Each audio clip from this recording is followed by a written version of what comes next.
We've got a tough road game. We have not played particularly well at Georgia since I've been here, and I'm not sure what it is, but I think the worst Ken Palm loss in school history was 2 years ago at Georgia when they went 1-17. We gave them their only win. So, we've got to come with a little bit better focus.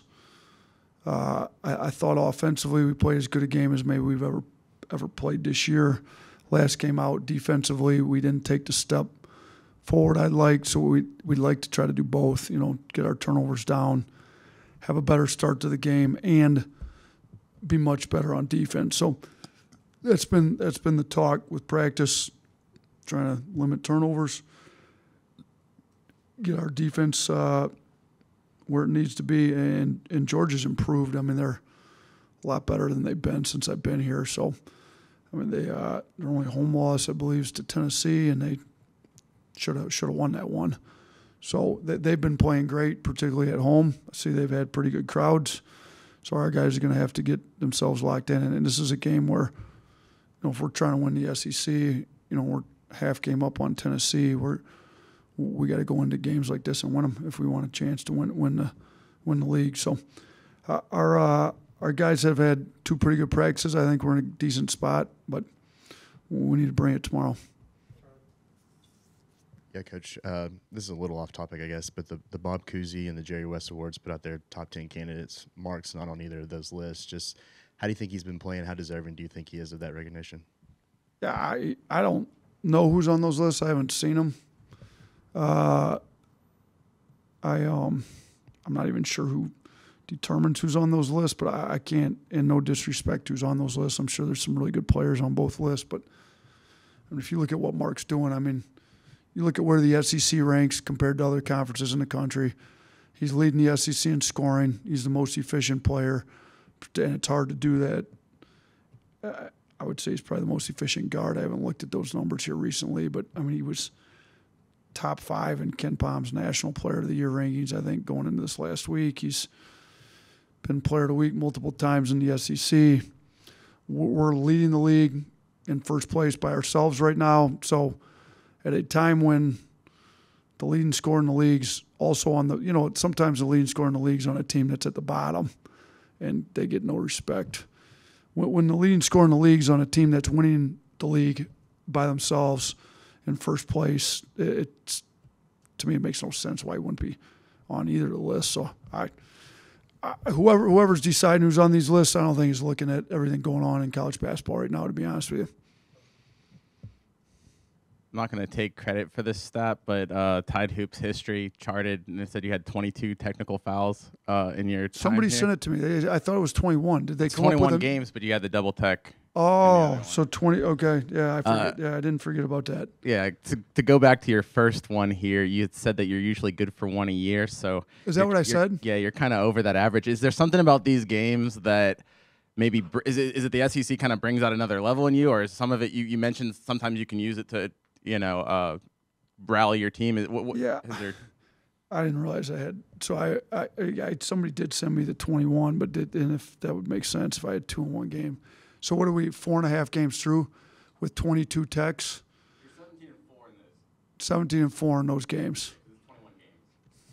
Yeah, you know what? We should probably get more techs then for 17-4. The 17-4 is a higher winning percentage than our overall winning percentage. So I will say sometimes there's a intensity level that needs to be brought to the game that, if you come at the guys, sometimes they don't handle it as well. So you take the intensity and direct it elsewhere. Sometimes I'm just really upset about a call. Sometimes I'm trying to make a point. Sometimes I just make bad decisions. So there's probably all different reasons I've gotten that many. I don't really try to get that many. It's not necessarily a positive stat, but what did we're going into 5 games, so 4.5 games. What's that, about 5 it's about 5 a year we're averaging, huh? You're more good for one a month than one. That's true. That ain't that bad, 1 a month. It's like 4 or 5 a year. Listen, I just had Terry Oglesby the other day. It's great. I think I'm in a much better place with him than when he tossed me out of the game. We won that game too, by the way, and we were down. What were we down against Mississippi State when I got tossed? We were down. It was under 7 minutes to go, if I remember right, and I think we were down double digits, close to it, 10, 11. You'd have to look it up. I do know that when I got tossed, we came back and won after being down. So sometimes it works. Sometimes I need to just shut my mouth. So we'll try to get our guys inspired without getting teased, because you do hand the other team 2 free points usually, which I'm not. Being an analytics guy, that's not usually a good move to hand 2 free points to the other team. Yeah, you talked after the game about defense and how much, I mean, you've been preaching it, you're going to continue preaching it. What specifically are you doing recently or since that last game, maybe a little different to help with defense, or where's that all at? Yeah, I pick and roll coverages, I think we've got to clean them up. We're not, our guards aren't as tough into the ball as they need to be. Our bigs are not. They're kind of getting caught where, we've been trying to be more aggressive. They've been caught where they're behind and then trying to still come up and blitz the ball screen, if you will. And if you're late on that blitz, then they're getting split, and they're able, we've got to know when we're supposed to do what we're supposed to do and do it on time. And if you're late doing it, then there's, it's not going to work. So some of it's like getting the guys to be a little more focused on what the other team does well, so that we're alert to it before it happens, and we're ready to defend it at the point it happens, not a half second too late. I just think got too many guys reacting to plays instead of being a little more proactive and knowing what's going on. That we haven't made any major. It's hard to make major changes with. If you make any, like this would be a week you do it. You play Saturday, off Sunday, practice Monday, Tuesday. But even that, it's hard to come in and make major changes. If you're going to make any kind of major, probably hard to do at this point in the year. But if you're going to make any significant changes, you probably got to wait till that off week, which we haven't had here in the past, but we do this year. So if we get to that off week and still don't like what's going on, that would be a time you can make some major changes. You mentioned already the last time you went and played at Georgia, the 1-17, their one win in SEC play. Have you used that game to kind of motivate or warn the team this year, or have you just been focused on this year's matchup? I think I addressed it once, just like what can happen if you're not ready to play. Because we've played some teams that our guys maybe, if they're paying attention to social media and standings and stuff, wouldn't necessarily have the respect they need to have for. And I used it at that point. I haven't used it here for this Georgia game, because this year's Georgia team is nothing like, they're not going to be 1-17. But we have played teams that, don't have a win, that aren't as good in the league, and you got to take them seriously, or you could end up getting popped like we did 2 years ago. I think it was after this last game against LSU when you talked about Davin Cosby, or somebody asked you about him getting more minutes, and you talked about just guys that are going to work hard at practice. Do you feel like at this point, over a third to the way into SEC play, it's still rotation minutes are up for whoever's going to play defense and play hard? I do, actually. And it'd be nice to have a set rotation by this point. This isn't the way it's gone with this team. I think there's definitely minutes up for grabs, like who plays well. Our front court, we started the 4 guards with all the tough front court players that we had and the depth up there. To start 4 guards means it's a lot of competition up in the front court as to who's actually going to play.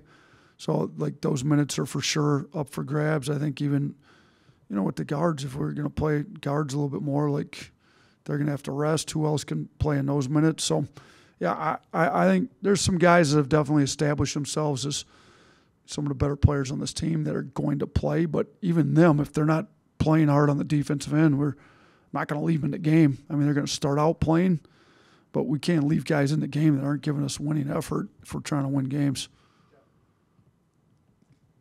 Hey, Nate, I want to get back to working the officials. Is that a part of the game that you enjoy, walking that fine line between getting your point across and getting a technical foul? And do you have a favorite technical foul story? Listen, all the way back to my high school days, I think I've been a little, probably more than a little, probably a lot more intense, and it just kind of the intensity of the game gets directed different areas, and officials tend to make some calls you don't agree with sometimes. I'm not sure that I enjoy it, but I'm gonna, if you know me, I'm gonna let you know. Like I don't, sometimes I don't have a filter, so I'm gonna let you know when I disagree with a call. I think sometimes I need to work on picking my points. I think sometimes it goes a lot better when you're not making a point on every call you disagree with. I maybe didn't work I was pretty fiery as a high school coach, and then I went to work my 2 years as an assistant in Division I were for Coach Hurley, who doesn't necessarily have the, he gets a few technicals himself. Yeah, I talked to him a couple weeks ago. He's, I think he had a few technicals that first year. I tried to talk to him about maybe getting a few less technicals and kind of like calling the kettle black. I think at this point it's somebody. If I told somebody that now, it'd sound a little absurd. But I don't know if there's. I mean, the one where Terry tossed me wasn't particularly great. That the issue with that one was his boss was in the crowd, and I looked at his boss a couple of times. That doesn't go over very well. So now, if there's a director of officials in the crowd, I usually try to reference we did have the national director of officials sitting front row in the Purdue game. There was a few calls that didn't necessarily go our way that game. He made it really easy. He was like sitting right there. I got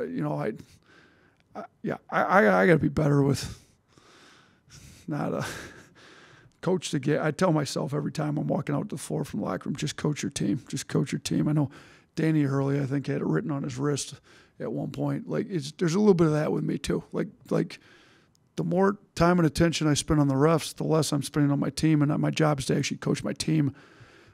But there is a point you do need to make, I think, sometimes when, particularly if the same call is not being called over and over again and it's hurting your team, I think you got to make a point a few times. So I'm not going to say all of my technicals were productive ones because I didn't necessarily want them all, but 17-4, right? So some of them got the point across, or fired the team up, or whatever happened, and we won 17 of those 21 games. I got T's in. So to say I enjoy arguing with another adult male, no, I don't enjoy arguing with other guys because I respect most of the referees, but sometimes you got to make a point. All right, thanks.